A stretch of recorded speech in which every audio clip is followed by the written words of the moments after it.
Players that we just keep on drafting. Who is showing up on a lot of our fantasy rosters? Welcome, everybody. What's up? It is Monday night. There's no football game tonight, but that's going to change in a couple of weeks. You might be listening to this on Tuesday. Happy Tuesday, happy Monday, whatever it is for you. I'm Adam Azer with Dave Richard and Heath Cummings. And if you're watching on YouTube, Heath is always reminding you via his little screen name to subscribe to FFT Dynasty. A very important time now in Dynasty, especially with some players getting cut and what it means, not just for redraft, but for Dynasty. Check out Fantasy Football Today Dynasty. All right, I know you guys are going to love this. How about some quick trivia that nobody will get? Okay. Is it factual trivia or is it like 16 game stats for a guy who actually played 15 games? No, did I do that or something? I just saw where it came from. No, it is. You're thinking of a different website, by the way. I am totally. It is an ADP. It's factual. It's factual. Here factual we go. ADP. All right, so I'm using Fantasy Football Calculator average draft position, where I can go back in time and see previous season's ADP. This year, ADP on that website, the top two picks are Justin Jefferson and Jamar Chase. When was the last time that the top two players in ADP were both wide receivers? Never. Within the last 10 years, and actually the top three players were all wide receivers. Oh, they had that 1 year. Gosh, 2017. 16 or 17? Yeah, 16. I'm not giving you credit for that. 20. It was right after I started. Like Who a year was or two it? after I started, yeah. It was Antonio Brown, Julio Jones, and Odell Beckham. They all were great. They were all top 5 per game, top 6 overall. Antonio Brown was wide receiver 1 in ADP and overall. Here's another one that you're not going to get. Actually, I think I said it to you earlier today, so maybe you will get it. Heath will get it. According to just about every ADP source, there are 3 quarterbacks being drafted in the top 24 this year. When was the last time that happened? 3 quarterbacks in the first 2 rounds. Oh, I don't know the year, but I bet I can name the quarterbacks. Hit me with it. Manning, Breeze, Brady. Very close. I would guess that it was the year after Brady threw 50 touchdowns. You're wrong, but you're very close. You got 2 of the 3. Was Cam the third? No. Okay. Manning and Breeze and a guy who's still playing today. Aaron Rodgers. 2014. 2014. QB5 that year in ADP was Andrew Luck, and he finished as the number 1 quarterback. He was good. So interesting trends. And it got me thinking, with Jefferson and Chase being the top 2, McCaffrey being in that mix too. But Jefferson seems to be number 1 at least. Man, the best wide receiver seasons just don't really compare to the best running back seasons, Nope. Does that matter to you guys when you make the pick if you have 101 or 102? It matters a little bit at 102 for me because I think that there's just a little bit more upside. The reason why Jefferson's my 101 is because not only is there huge upside, I just think he's super safe. Like everything that you could want in a fantasy football wide receiver. Why am I speaking in a French tone? No idea. Is très bien. The escargot. It's still moving. He's just double-digit targets per game. Young, healthy, gonna get plenty of yards after catch, might even be more efficient this year. Quarterback knows to get him the football. Team might struggle to run the ball. Team figures to be top 3 in pass rate over the course of the season. Everything lines up for Jefferson to be the 101. After that, I feel like there's like that 20 to 25 PPR point potential that's still live for McCaffrey and Eckler because they catch so much, because they score a lot of touchdowns, because they're good at running with a football tucked into their arm. Yeah. Heath, your thoughts? Sorry, Dave, who do you take at 102? McCaffrey. Heath. Yeah, it's Jefferson, Chase, Tyreek for me. I know that historically that has been the case.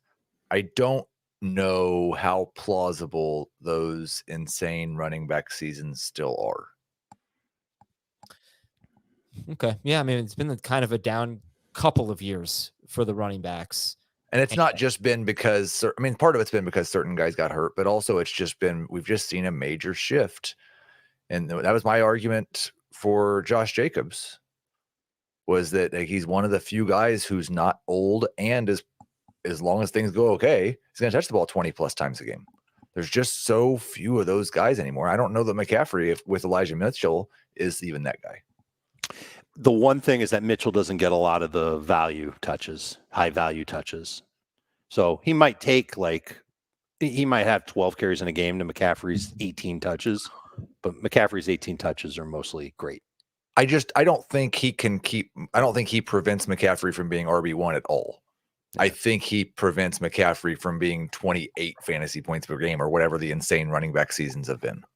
I think Dave hated that so much they just literally. I bailed. Off. I'm outie. Yeah, I'm coming back. Here I am. If you agree or disagree with this, I think just the presence of Debo, Kittle, Ayuk eliminates the possibility of McCaffrey having 120 targets or something like that, or 1,000 receiving yards like he's had in the past. I think he could very well lead the position in catches, but I don't think it's going to be the vintage McCaffrey when he was averaging 29, almost 30 PPR fantasy points per game. I don't think he's catching as many passes as he did with Carolina. Okay, but if I told you he was going to catch 50 passes, you'd probably be disappointed. If I told you he was going to catch 60 passes, you'd say, okay, that sounds... No, you'd still be a little disappointed? Yeah. 70 catches. I mean, a 17-game season, I could see 80. I just can't see 100. How many running backs can you say that about? Look, this is not about, again, this is like what he said. This is not about McCaffrey being RB1 or anything. This is can McCaffrey reach the heights he did in Carolina? I don't think he's catching as many passes as he used to. Do you guys? No. I think it's absolutely within his profile that he can. Okay. I don't even know the number, but it was what? I mean, I don't think it's going to be like 80. 107 in 2018, no. 116 in 2019. That would be crazy. All right, we can move on. So I have a lot of things to promote, and we will do that in a second. We'll do that right now. Why not? Draftathon is Wednesday, 4 to 10 p.m. Eastern time. We can't wait. Please join us. Ben Gretsch is kicking off the show with us. So old friend Ben Gretsch. And, man, we have Robert Turbin scheduled to come on. We have Bryant McFadden scheduled to come on. We've got Prisco and Will Brinson and Nick Costo spending a full hour with us. Do you know what McCaffrey's 11 or 17 game pace was last year from his 11 games with the 49ers? No. 100 targets, 80 catches, 717 receiving yards, 6 touchdowns. And that feels, realistic. Perfectly reasonable, but to the original point, like a long ways away from having a lot more upside than Justin Jefferson or Jamar Chase. Right. Yeah, I don't want. I hate when I bring up a topic and it sounds like I'm saying something that I'm just asking. Really, I hope it didn't come off as me saying that they do this year have more upside. I mean, they probably do, but but definitely do. It's just not as as likely, right? Thank you. Okay. Anyway, Draftathon Wednesday, 4 to 10 p.m. YouTube.com/fantasyfootball today. That's the only place to see it. If you're watching anytime on YouTube, please hit that donate button. Help us raise more money for St. Jude. We want to surpass last year's total. We want to get into the 6 figures. We're there. We're almost there. Let's hit $100,000 to raise for St. Jude. Hit the donate button and check out the Draftathon. We are on CBS Sports Network. We did our first show today. We did some fun segments that you wouldn't see here. We'll do another couple of those tomorrow. That's on CBS Sports Network tomorrow.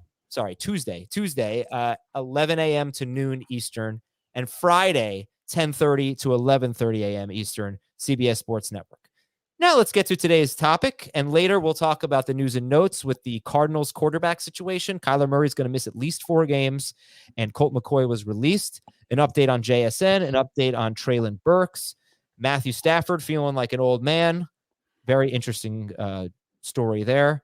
And a really cool stat on Jonathan Taylor that I saw on CBSSports.com I'd like to share with you. Players we keep on drafting. Heath, who's on your list? Well, my quarterback is Patrick Mahomes. That's going to shock everyone. Can I talk about, it's already out on the site, isn't it? I just drafted him again today at the 2-3 turn in a draft with a bunch of industry experts that are not buying into this drafting any of the quarterbacks in the first 2 rounds. So I took Patrick Mahomes at 301. I think I have him on about 40% of my team so far. The running backs will surprise no one. Josh Jacobs and Miles Sanders. Wide receivers, Jahan Dotson. Where's David Montgomery?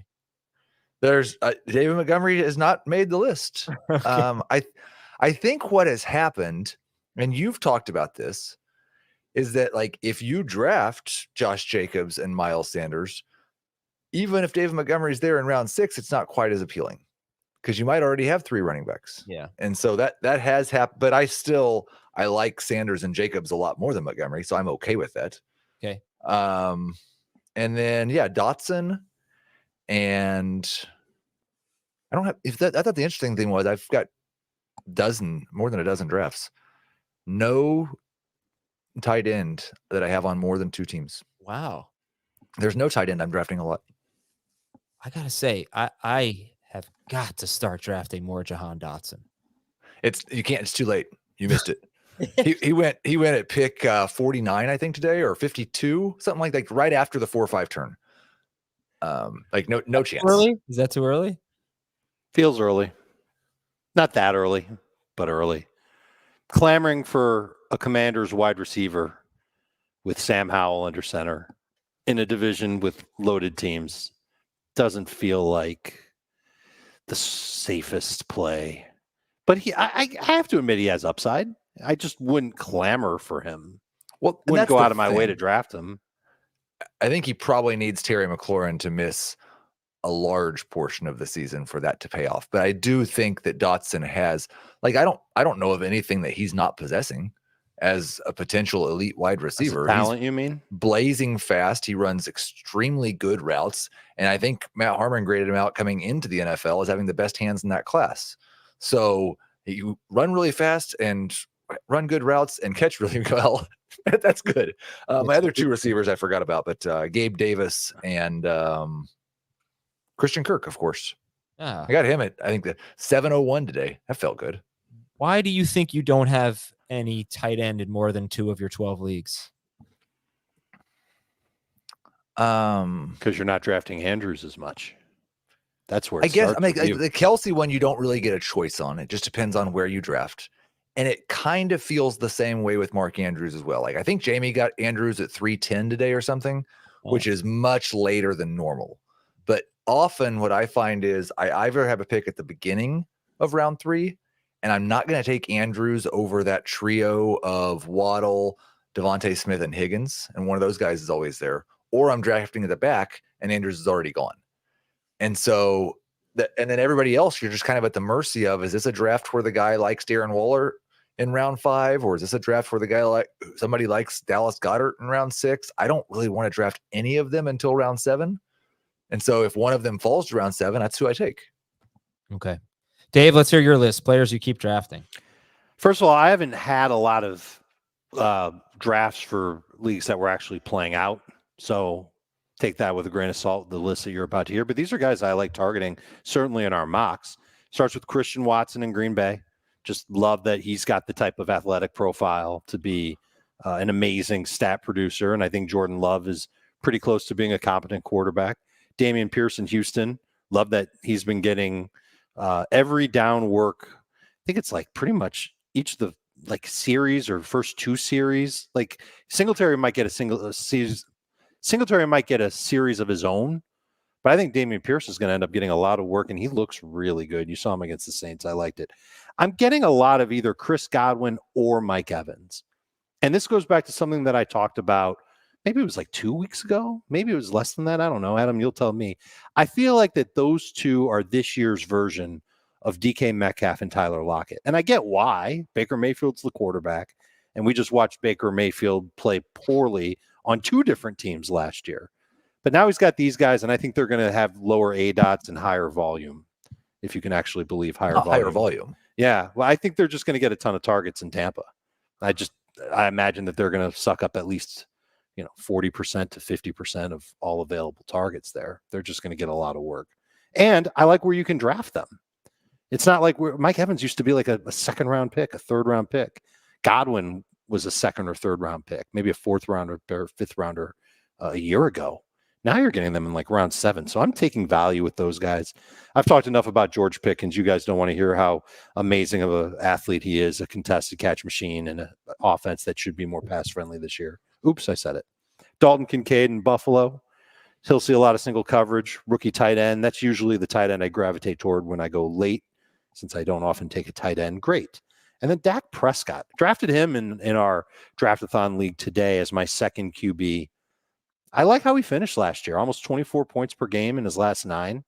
He gets Brandon Cooks. He loses Ezekiel Elliott. Maybe he gets a couple more short yardage touchdowns this year. I think he's good value late in drafts.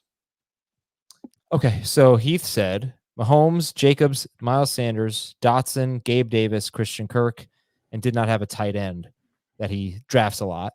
Dave, Christian Watson, Damian Pierce, Bucks receivers, one of them, not both. In the same. Do not draft both. George Pickens, Dalton Kincaid, and Dak Prescott. Would you rather have Chris Godwin or Jahan Dotson? Oh, I think there's more upside with Dotson at this point. Yeah. Would you rather have Damian Pierce or Miles Sanders? Pierce. Sanders by a pretty considerable margin. Give me a 15-second each debate. Go, Heath. Miles Sanders was basically a borderline number 1 running back last year. He was on a 70 target pace his 2 years with Deuce Staley as a running backs coach. He's back with Deuce Staley. We have video of him talking to the general manager and the head coach about catching 50 passes this year. And he's their clear 3-down back on an offensive line that led Deontay Foreman and Chuba Hubbard to efficient rushing in the second half of last year. Dave, 15 seconds. Pierce looks like he's the better running back and the one that will see more work in Houston. That's a running back that will be asked to help shoulder the load for their rookie quarterback. I think he can score plenty of touchdowns. I think he'll surprise us as a pass catcher. Miles Sanders is already hurt. I'm not convinced that he will actually be a catch machine this year. He scored 11 touchdowns last year and barely averaged more than 12 PPR points per game. Okay. Damian Pierce probably needs to avoid contact a little bit if he wants to not just run people over all the time, although that was fun to see. But, you can stay healthy, man. He's a really fantastic runner. The 4 players that I feel like I'm drafting the most, 3 running backs and a tight end. And the 3 running backs have a theme, guys. I want your thoughts on this. It's Travis Etienne in round 3, mid to late, preferably. Ken Walker in mid to late round 5, and DeAndre Swift. I don't know. It's such a theme. What's the theme to you? Well, it's the explosive run rate theme, and it's the guys that coaches don't like as much as we do. Well, no. First of all, I think it's definitely the explosive run rate thing.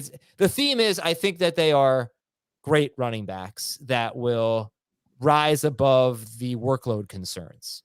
I don't think Doug Peterson feels that Travis Etienne is, I don't think Etienne falls in that second category that you were saying. I understand what you're saying about Ken Walker. And DeAndre Swift. Swift, yeah, I don't know what it is with Swift. I think that with Swift, it's can he stay healthy? Right. I don't know if the coaches don't like him so much, but can he stay healthy? He's been just so brittle, but I think he's so much better than Kenneth Gainwell. And I certainly don't expect him to play a full season, but I could just see dynamite from him. So yeah, these are just guys that I've tried to, as a fantasy manager, just when I feel very confident that we're talking about a really good player, to believe in that player. The problem is, I look back at last year, right? Some similar situations.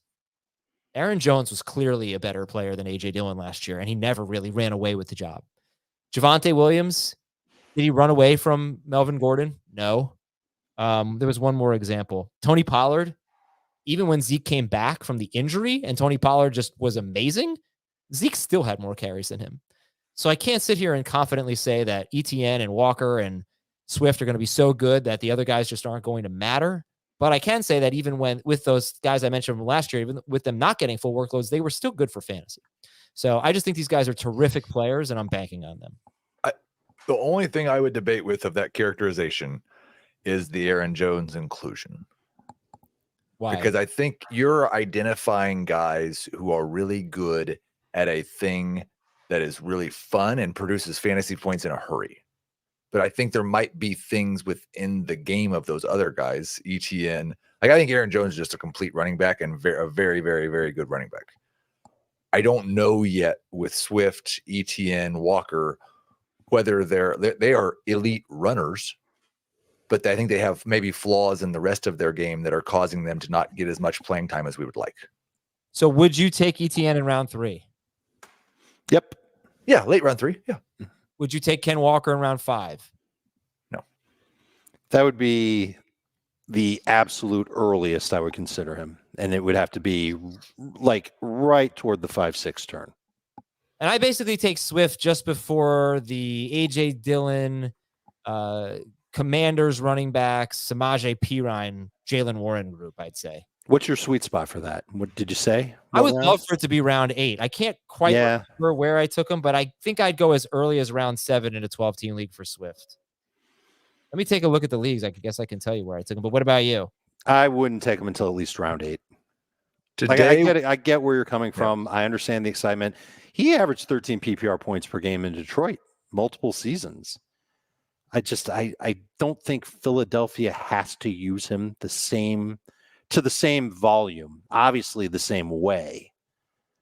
I took him in round 8 in one of the Draftathon leagues. Fine. DeAndre Swift, this is. And in the FFT Open, I took him in round 8. I think round 8's good. Yeah. And Dave, I'd like to tell you my team name in the FFT Open. Business Ethics. What do you think about Connect the Dots, son? That's not bad. Somebody put that on Twitter. I stole it. I'm not going to give him credit.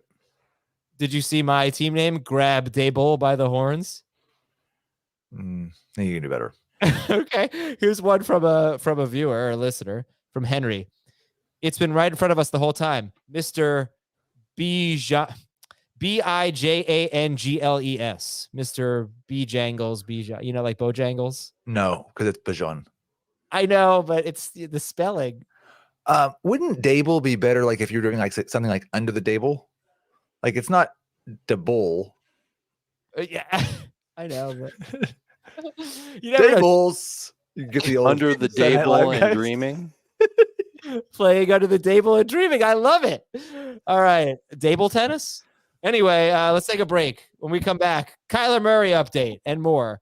And fantasy combos and some emails, fantasyfootball@cbsi.com. Also, in a half hour, we have our podcast league draft. Cool. I will be right back on Fantasy Football today. That sounded like Screech. We're back here. And here are your news and notes. Kyler Murray is going to start the season on the PUP list. He's out at least 4 weeks. Those 4 games are 3 against the NFC East, Washington, the Giants, the Cowboys, and then at San Francisco. Methinks we're looking at a 0-4 or 1-3 team. It's either going to be Josh Dobbs or Clayton Tune for the Cardinals as they have released Colt McCoy. Dave, should we just not draft Marquise Brown? What does this mean for James Conner? Give me your thoughts. I've moved him. I've moved both of them down, and in the case of Brown, down and down recently in a bunch of my rankings. And I got an eye full of Clayton Tune. For some reason, I decided to spend part of my Monday watching Clayton Tune. What? Well, you know, I want to make sure that I'm well-rounded and I've got something to say about everybody. No, Dave, not that. This team name here. Jameer, I Go Again by White. Oh, that's brilliant. Great. Okay, go ahead, Dave. Clayton Tune, I thought he stunk. What'd you That's think? a great tune. Clayton Tune, not a great tune. He did stink. Slow release, low velocity. Yeah. I get why they acquired Josh Dobbs. This is a team that's probably very easy to avoid in fantasy. I talked to my friend Chris Towers on FFT Dynasty like 45 minutes ago. And he did bring up a point that like it's really hard for me to believe that 25 or 26-year-old Kyler is just going to be okay with, yeah, I'll just sit out. You guys don't want me to play.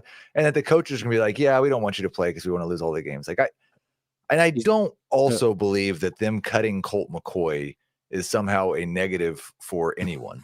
Okay, that's fair. At all. I saw that tweet. I knew this would come up. I get it. It's not like Colt McCoy was so good, but I look at the absence of Ben Roethlisberger when he was just pretty bad, and I think Pickett and Trubisky, or Pickett was definitely, I would say, worse, and especially with the touchdowns. And I just think there's probably a little bit of value in having a veteran who's going to make the right checks, get you in the right. This is just a theory, obviously, but I mean, Tune looked terrible. I hope they go to Dobbs. Because I think they will. He looked good in the last couple. He looked fine in the last couple of games last year with Tennessee, but he's Dobbs. I don't know. Like what? Okay, so when are we drafting Marquise Brown? If we're drafting Marquise Brown, 8. DeAndre Swift or Marquise Brown, who's going to be higher? I've got Brown higher in full PPR. Yeah, I think I do too. But it doesn't mean I like it. I don't know if I like either of these guys. Certainly, if I can wait a little longer for Swift and let somebody else take Marquise Brown, it's probably a good move. But listen, right? So and back to the Kyler thing, like Kyler still gets paid his whole salary if he sits out the year, rehabs his knee, gets himself ready to go for next year. I don't think he'd be that upset over it. Is there a precedent for this that I'm not remembering where like just a young player in the middle of his career who's just not going to play half the year so the team can lose more games? No, but we're also entering a time where teams are embracing the suck more. And they're willing to tank and do. I don't know that I see Evans said like the Giants just fought their butts off to go 9-7-1 instead of tanking. That's a lot of people would have said they should have tanked going into last year. Right. Well, saying that you're going to tank and then actually trading away and cutting players that might potentially help you win games, like, a fast pass rusher or a good backup tackle. The Giants did the same thing. The Giants did that last year with who did they trade away last year? James That was Bradbury. James Bradbury. They traded him, or he left as a free agent. They cut him. Okay, that's totally different. It's not different. It is. There's a tangent here, but here's the thing with Brown, right? It's not like Kyler Murray's out for the year, right? We have to remember that. So, is he more in the Michael Thomas, Cortland Sutton range now? Yes. He's behind that. Behind that. Yes, Kyler Murray or Marquise Brown. No, Marquise Brown. Brown's in that range. I thought you were talking about Kyler. Kyler's a double-digit round pick if you've got IR spots or deep benches. Kyler being on IR is not a bad thing for fantasy managers because if you have IR spots, now he doesn't have to exactly spot on your bench. And then if you need the IR spot during the season, you just cut Kyler. Okay, so how about Rachaad White, Cam Akers, James Conner? I have White ranked the highest. I'm pretty sure Connor, like the only reason Connor's even close to those guys is because of his age. If you told me all three of them are playing 17 games, I think Connor laps them. They were the worst team in football toward the end of last year, and he was still really good, even without Kyler Murray. I can't say that. The last 7 games, he was the number 5 running back in fantasy. You want to quantify it? Because I've got it if you don't. No, I'm telling you, I just told you he was the number 5 running back in fantasy. No, but like there were games that he's played over the last 2 seasons without Kyler, and he's been great. Yeah, he's been terrific. Like 13 PPR points as a floor. Yeah, it's right. And so this is James Conner we're talking about here. So then why is he at the back of that list behind Rachaad White? Because he's old. Akers. Because he's on a crummy team. No, he's not at the back of the list. He's at the top of the list for me. Yeah, he's not at the bottom of the list for me. Oh, okay. Sorry. 9 games without Kyler last year, 13 plus PPR points in each of them. Includes 6 in 2022. That includes 1 game Kyler did leave early. Kyler started, he got hurt. And averaged 21.6 PPR points per game in those 9. I don't think compared to Rachaad White or Cam Akers, he should be dinged at all for being on a terrible team because it might be the 3 worst teams in the NFC. How about this? In 6 games without Kyler and when the Cardinals scored fewer than 20 points, he had at least 13 PPR points in each. Yeah. Problem with Connor. He's going to need a lot of touches, which looks like he's going to get. Over the last 2 seasons, there have been 46 running backs with 200 or more carries. He ranks 41st in explosive run rate. So yeah, he has 1 carry in his career that's gone for longer than 35 yards. 917 career carries for Connor. Even Zeke's laughing at that. He's the anti-Adam Azer running back. I do like him, but I don't know. I mean, he is going to need a ton of work. He's the ultimate settle for RB2. Okay. So, all right, let's move on to our next news item then. And that is JSN expected to be on the active roster, which just means he won't be on short-term IR. It doesn't mean he's going to be ready for week 1, but it's a good thing for JSN if he's on the active roster. Treylon Burks returned to practice. Who do you guys take first, Burks or JSN? JSN. Yeah, but very interested in taking both later in the draft. Took Burks, I think, in round 10 or 11 today. Sky Moore or Treylon Burks? Moore. Sky Moore, but that feels like one that I could regret. So JSN over Sky Moore? Yes. No. Okay. All right, what did you make of this Matthew Stafford story? That his wife said Matthew Stafford is having trouble connecting with the young roster. Relatable. 400 targets for Cooper Kupp. Exactly. Can I share that I was upset that Van Jefferson got picked in front of me in our draft today? We're talking way double-digit rounds, but he's probably the likely number 2 target getter for the Rams. Yeah, I do. He's a good route runner. I mean, he's do- not like Well, explosive. no. What do you mean no? He's a bad route runner? The number 2 target getter is Tyler Higbee. I don't know if that's locked in. By the way, just going back to the James Conner discussion.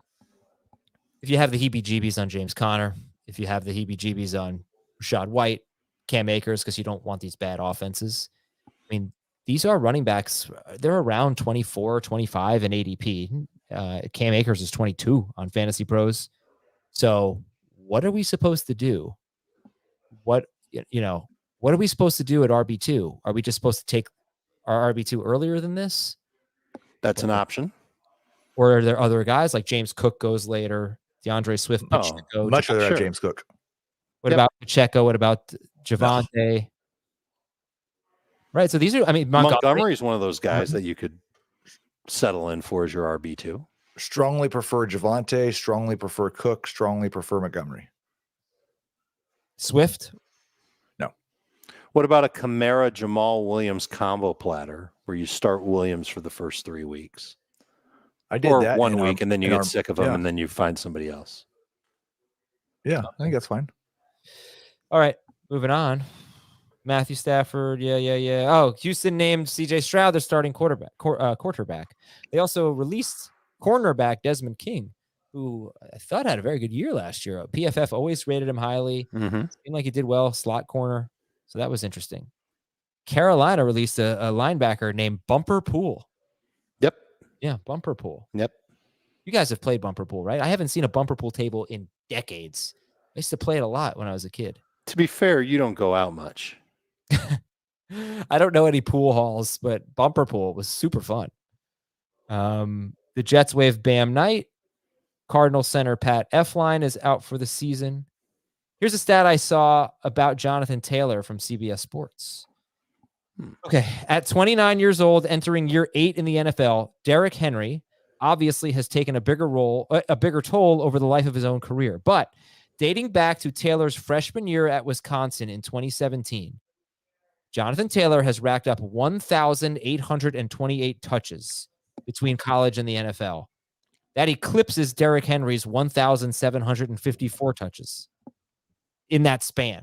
It doesn't count what happened before that with Henry, like this article was saying. Henry has had more workload, but since 2017, when Taylor was at Wisconsin, he has more touches in that span than Derrick Henry. Heath, Mr. Dynasty, what do you think about that? I don't think Dave and I agree on this, maybe, but I generally am of the belief that when guys handle huge amounts of touches, guys have proven they can handle huge amounts of touches. I am far more concerned about a guy where some people would say, like Tony Pollard, doesn't have that much tread on the tires. He's not near as old as Josh Jacobs, even though he's a year older, because Josh Jacobs had 390 touches last year. Like that's the comparison. And so I'm less concerned about Jacobs wearing down after a bunch of touches than I am someone like Pollard, who's never shown the ability to do that. Okay. Was that Jonathan Taylor calling you? Or is Josh? It was. Yeah. All right. Let's do some fantasy combos here. You draft. Hold on a second. Does it matter to you that Jonathan Taylor didn't have his normal allotment of touches last year?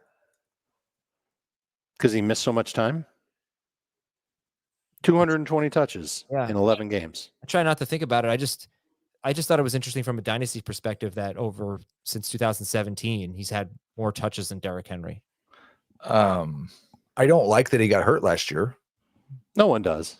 But so yeah, and that he's still dealing with it. I don't know. I wouldn't ever accuse anybody of. Again, I just kind of was it Kevin Nash takes the blanket off the leg. Oh yeah. Stands up on the cast. Everything's okay. Yeah. There was no cast. There was a cast, but it wasn't Right. around his leg. I have a thing here in this chat that I'm not really appreciating from Island Eric. Dave is the pizza expert of the three. Thank you, Island. Let me tell you a story. That does not count, sir. I really would like to know, like, what the fact that Dave just It's because I'm fat. professes his love for pizza and weighs more than me, that he's the pizza expert. Like, give me a break. I just had pizza each of the last 2 days I had pizza. I did too. Step off. No, you didn't. I swear to God. Really? Okay, Yes. that you win. All right, Heath. Dave is a pizza expert. Buy or sell? Well, I've not seen a No. lot of evidence of that. The first time I ever went to New York, Dave was very enthusiastic about taking me out to have New York pizza. And so I walked with him in the rain for a long time to presumably get to a place that was really good New York pizza. And I'm not sure. I didn't see the name. It might not have been Sbarro. It's called Mama's. But I made sure to leave a proper review. It was not that, like, I've had better New York pizza in Boca. They have sure. better pizza in prisons. Yeah. No, he's embellishing the story a little bit. We were in New York to do a live show. I said we walked a long way in the rain. Theater. You made it sound like I'm trying to take you on a tour to like one of Times Square's best pizza parlors, and like I've been there 100 times before. No. We saw a place with a really long line, but Dave thought the line was too long, so he took me to a different place. We needed to be back in like 30 minutes, and the place with the long line apparently was good because Jamie and Prisco were there. We should have crashed them. Oh no, the place that we ended up at, I'd never been to before in my life. B, was horrible. Yeah. So, word of advice to anyone visiting New York City: go to Times Square. It's super fun. Do not eat in Times Square. It's the worst food in the city, I would say. Let's take a break. We'll have fantasy combos when we come back, and a few of your emails at fantasyfootball@cbsi.com. We're back here, Adam, Dave, and Heath. Wednesday's Draftathon. Wednesday is also kind of a cheat sheet. We're going to update our position previews, basically, give you some tips at each position, maybe some breakouts at each position, something like that. And then Thursday's a final edition of Sleepers, Breakouts, and Busts. We'll have a mailbag also. We'll have 2 episodes for Friday. Fantasy combos. You drafted Justin Jefferson at sorry, I'm looking at some of the comments here. You drafted Justin Jefferson or Jamar Chase. Would you rather have, in rounds 2 and 3, Jalen Waddle and Chris Olave, Jalen Waddle and Joe Mixon, Josh Allen and Chris Olave, Josh Allen and Joe Mixon to go along with your elite wide receiver?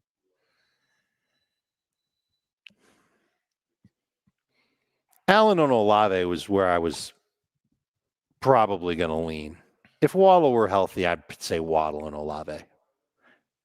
Allen and Mixon. It feels like everybody's backing off this. Like we all moved the quarterbacks up into the end of round 2. And then we do our drafts, and I'm the only one who actually prefers to take the quarterbacks at the end of round 2. See, it depends on the draft for me. For example, are you referencing today's draft because you got Mahomes so late? Well, our last couple, the IDP draft as well. I know that in today's draft, it's literally a fantasy nerd fest. It's a bunch of guys from different sites, right, all competing against each other. And so I'm under the assumption that no one's going to reach for quarterbacks and that I'd get a good value later on. And I don't even know if I got that great of a value. I got Burrow in like mid to late round 4, mid 4. I had a tough draft today. Getting Burrow in round 4 was probably actually one of my more decent picks. So to me, that was more about who I was drafting with and why I didn't want to take a quarterback in round 3, for example. I had the choice of Jonathan Taylor or Patrick Mahomes at 20 overall. Took Taylor. Who's your favorite running back that you think would be available at the 4 or 5 turn? Miles Sanders. Pierce doesn't usually make it that far. No. Madison sometimes. Dobbins sometimes. Not in that order. Dobbins over Madison. Here we go. Dobbins, Madison, Rashad White. Najee's usually gone by then. That's a good thing. That's about it. Brees Hall, maybe. What's better value? Josh Allen and Miles Sanders, or whichever running back you're taking at the 4 or 5 turn? Okay, so Dobbins. Josh Allen and Dobbins, Josh Allen and Miles Sanders, or Joe Mixon and Joe Burrow? Allen. Yeah. But I have a bigger. I think that's what I found is that I have a bigger gap between Allen, Hurts, and Mahomes and Burrow than everybody else does. And that wouldn't surprise me if I had the same. What if it were Fields who fell there to the end of round 4, to the 4-5 turn? So I have Burrow ranked ahead of Fields. But Heath doesn't. I still think I'd prefer to have Allen. Okay. All right. You drafted Travis Kelce. Would you rather have with picks 2 and 3? Patrick Mahomes. Oh, wow. I cannot believe I did this.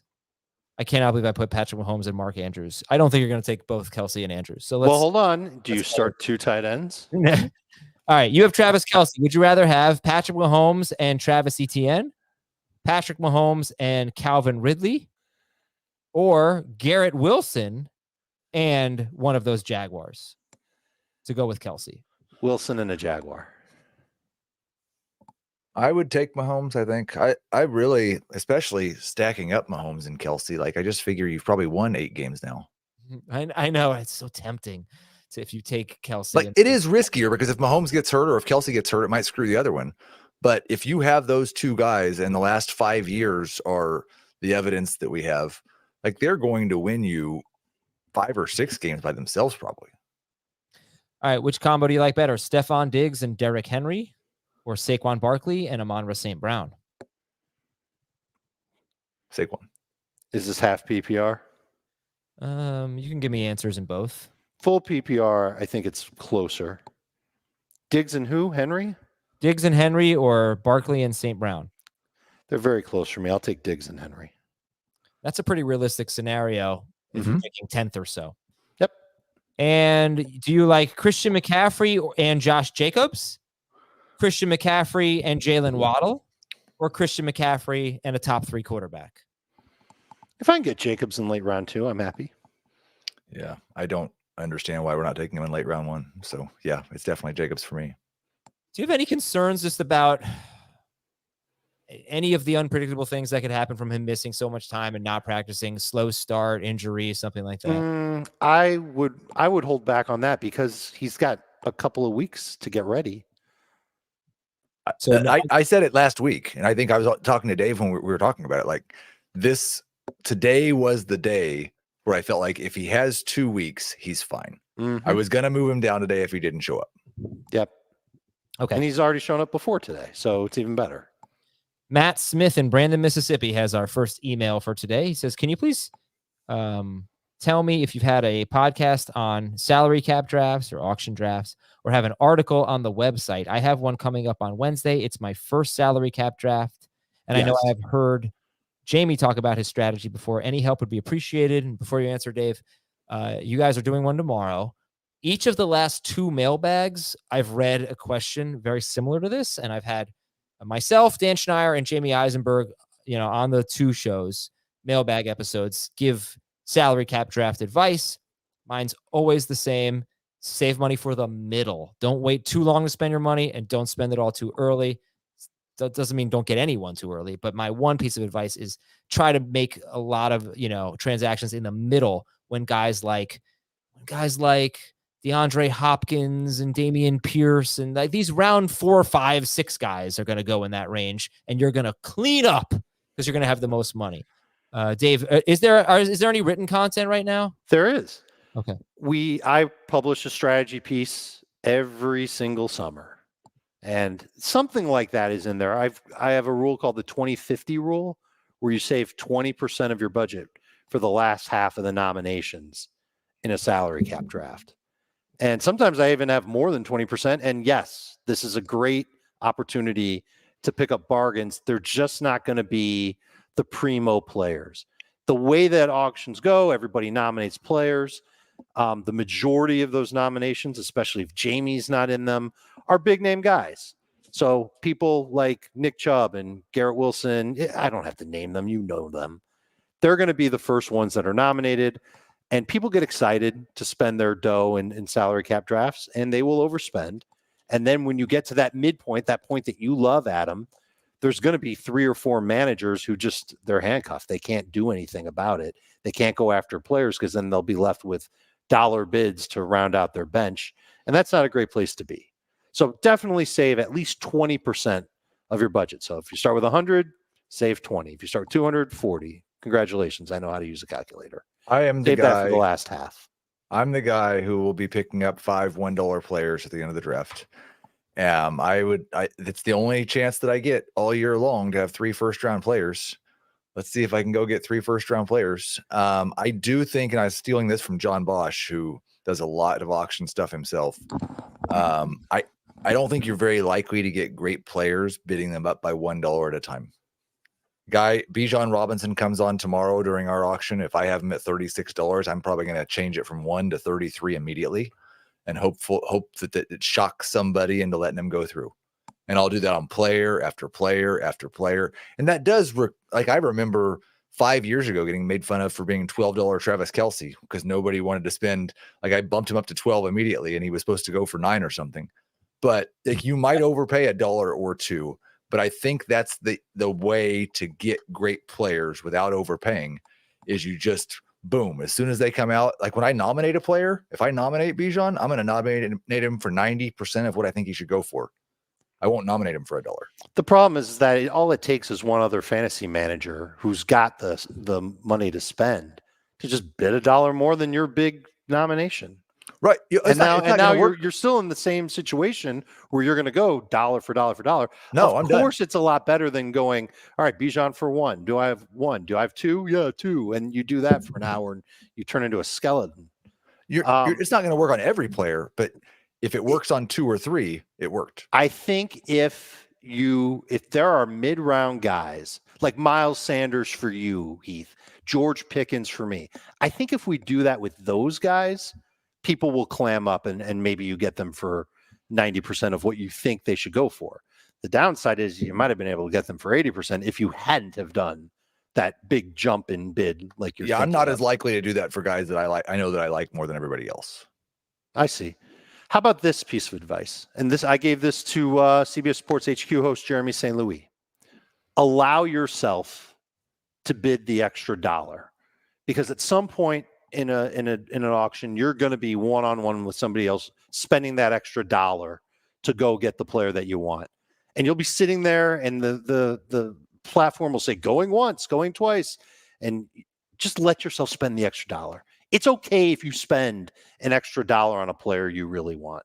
Don't spend an extra $7 that's unnecessary. By the way, when you hear some of the values we're giving, we do $100 budgets. A lot of people right. 200. So keep that in mind. You're not getting Bijan Robinson for $35 in a $200 budget. And the shallower the league, the better the studs and duds approach is. We all agree on that. Shallower league, you go out and then you definitely want to try to get 3 first rounders. Okay. Next question is from Omar. 12-team half PPR 3 receivers. I've been so focused on fantasy baseball, I'm behind on fantasy football prep. I have the option to choose my draft spot, and 1, 2, 3, and 11 are taken. Should I take the 4 spot? Where should this guy pick? He can't pick 1, 2, 3, or 11. Where should he pick? 4. Agreed. Okay. This is TC from behind the Redwood Curtain. Grade the trade, 10-team PPR. I would give up Devontae Adams, J.K. Dobbins, and Javonte Williams. Javonte, and Dobbins. Devontae Adams, Javonte Williams, Dobbins. 4, Nick Chubb, T. Higgins, Damian Pierce. The Chubb side wins. Yeah, man. That's it. Devontae, Javonte, and who? And Dobbins. JK? Yeah. For Chubb, Higgins, and Pierce. Yeah, I agree. Yeah. I don't even like Chubb. You don't like yes, Chubb. You do. You like Chubb. You're just not taking him. I would take Devontae Adams in PPR before I take Nick Chubb. Okay, I won't do You don't that. you don't want to say I don't like Chubb because then like because you do like him. You just don't like him as much as everyone else. You don't like him as a top 12 player in PPR. I have not drafted Nick Chubb this offseason. I can't imagine that I will. Do you feel like there's one person in every PPR draft that'll go after Chubb in round 1? That there's just so much steam building? No. But I think like the first 3 picks of round 2.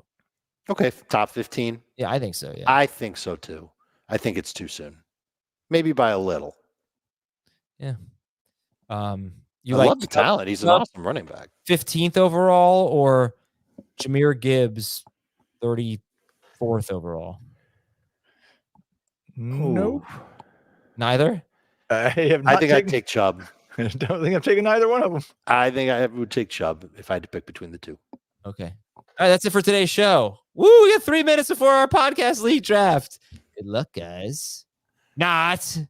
All right. See, I did like a joke there where I said something that I thought maybe would be true, and then I said not. I think it's going to catch on. All right, we'll talk to you tomorrow. We'd fit in with Matthew Stafford. Wednesday on Fantasy Football Today.